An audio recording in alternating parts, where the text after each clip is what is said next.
안녕하십니까. 87연구소 방송 묵계 이상훈입니다.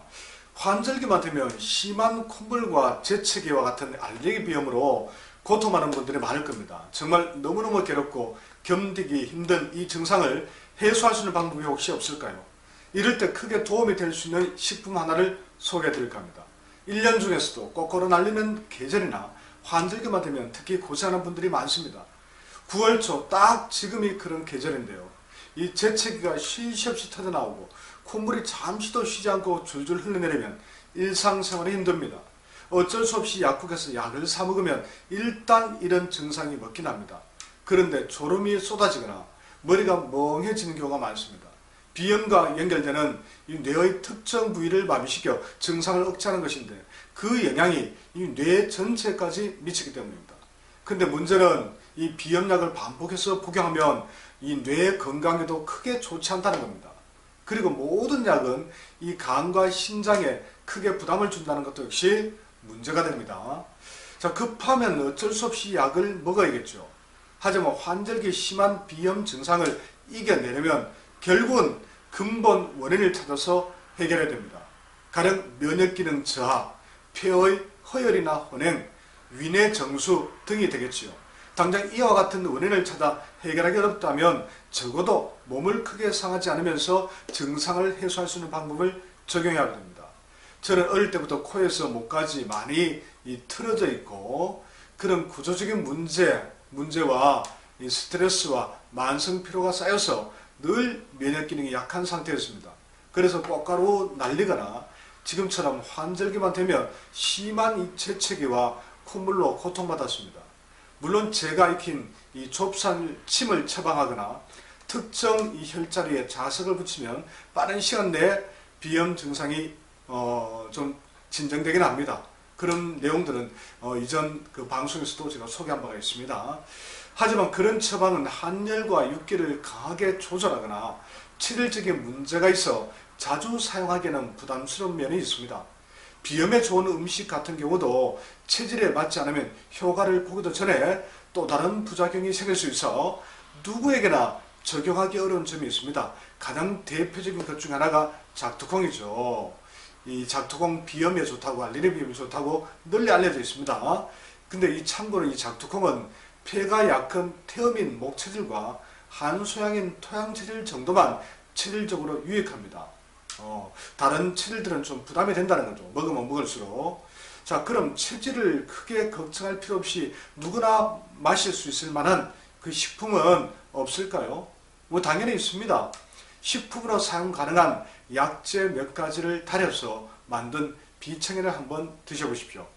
비청해는 콧물과 재채기가 심할 때 하루 2봉지 정도로도 바로 효과를 볼 수 있습니다. 대부분 한 봉지만으로도 좋아지기 시작합니다. 물론 사람마다 좋아지기까지 걸리는 시간이 똑같지는 않습니다. 즉 시간이 다소 걸리는 분들도 있다는 거죠. 자, 저는 한두 봉지만으로도 바로 효과가 있더군요. 드셔본 다른 분들도 대부분 그랬습니다. 871몰 리브나 87나라 카페 게시판을 한번 보시면 그런 후기가 많이 올라와 있습니다. 자, 그렇다고 비청해연이 환절기 비염 증상에 만병통치가 될 수는 없습니다. 이건 식품입니다. 세상에 그런 건 없습니다. 끝까지 효과를 보지 못하는 분도 많지는 않지만 있습니다. 사람이 사람마다 몸 상태가 같지 않기 때문입니다. 다만 다른 어떤 방법으로도 심한 비염 증상을 이겨내지 못한 분들은 소량이나마 꼭 한번 드셔보십시오. 아마 좋은 결과를 얻을 가능성이 매우 클 겁니다. 자, 근데 비청해 역시 다른 건강식품과 마찬가지로 반드시 유의해야 할 사실이 있습니다. 코와 기관지와 폐가 건조해질 수 있다는 점이죠. 비록 식품으로 사용 가능한 약재로 만들었다 해도 모든 약재는 한열과 육기의 약성을 지니고 있기 때문입니다.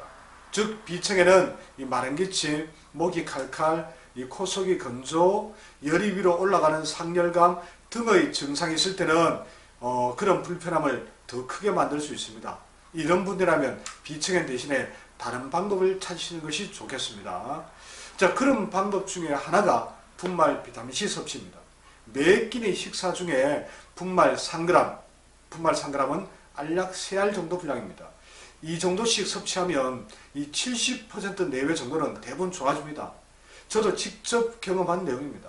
근데 저는 술과 담배 늘 절대 수면 시간이 부족하고 만성 피로와 과로가 일상적입니다. 그래서 정말 많이 좋아지긴 했지만 분말 비타민C만으로 이 비염 증상의 뿌리가 뽑히지는 않더군요.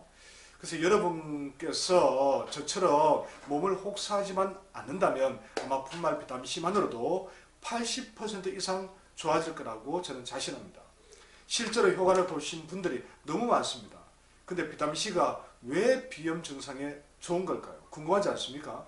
일단 면역 기능을 강하게 끌어올리고 혈액을 맑게 하며 간 건강에도 매우 좋고 간이 좋아지면 폐의 허혈도 서서히 잡힙니다. 이처럼 비염이 생기는 근본 원인을 해소해 주기 때문에 비타민C가 도움이 된다는 거죠. 그래도 뭔가 부족한 느낌이 있는 분들은 이 비청연을 한번 드셔보시기 바랍니다. 이왕이면 분말 비타민C와 비청연을 같이 드신다면 효과가 더 커지겠죠. 다만 비타민C는 약간의 발산적 성질이 있고 비청연도 건조함과 함께 약간의 따뜻한 성질이 있다는 것은 고려해야 됩니다. 만약 이 가슴과 얼굴로 기운이 솟구치거나 열이 상승하고 있는 분이라면 둘을 함께 섭취하면 좀 불편한 증상이 나타날 수 있습니다. 그럴 때는 일단 한 가지만 조심스럽게 접근해 보시기 바랍니다. 여러분, 일부 사람들에게는 너무 괴로운 환절기죠. 그런 분들은 비청연으로 시원하게 뚫고 말려주는 느낌을 꼭 한번 느껴보시기 바랍니다. 방송 마무리하겠습니다. 끝까지 시청해 주셔서 감사합니다. 다음 방송에서 다시 뵙겠습니다. 고맙습니다.